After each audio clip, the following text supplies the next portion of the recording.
En France, ils nous collent systématiquement l'étiquette de « musulmans dangereux ».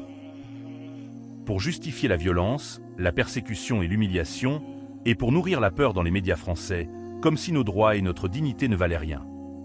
On nous maltraite physiquement, on bafoue nos droits fondamentaux, on nous condamne injustement à travers des procédures répétées et montées de toutes pièces. On nous impose des restrictions humiliantes, on nous surveille comme des criminels dangereux, on nous stigmatise publiquement, pour nous réduire au silence et nous faire vivre dans la peur. Ce n'est pas un hasard, c'est une méthode, une pratique systématique, contre ceux qui refusent de se soumettre à l'injustice. Le plus révoltant, c'est que certains de ceux qui participent à ces injustices, policiers et responsables, n'hésitent pas à profiter tranquillement de nos pays.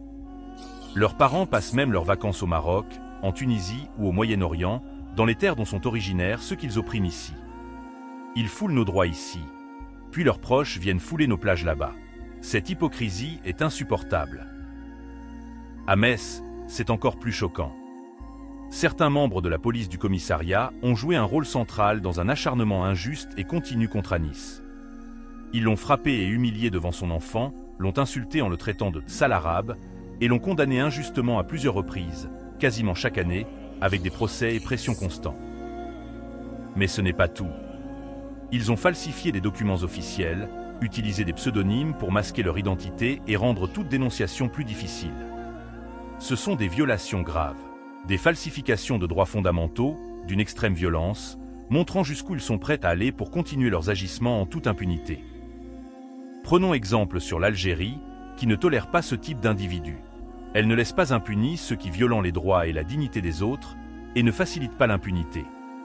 C'est ce modèle que nous devons suivre, ne plus accepter que des responsables d'injustice trouvent refuge ou profit dans nos terres. Ces personnes doivent être signalées, exposées, alerter les autorités étrangères, pour que les pays concernés puissent suivre leurs dossiers et prendre les mesures nécessaires. À partir d'aujourd'hui, nous devons agir de manière claire, déterminée et systématique. Identifier, collecter des preuves, préparer des dossiers et informer les autorités et organisations de défense des droits. Ce n'est pas de la vengeance, c'est une exigence de justice et de dignité. Nos terres ne sont pas des lieux de vacances pour ceux qui foulent nos droits aux pieds. Notre combat est légitime, pacifique, mais ferme. Nous ne nous tairons plus. Nous défendrons notre dignité, partout.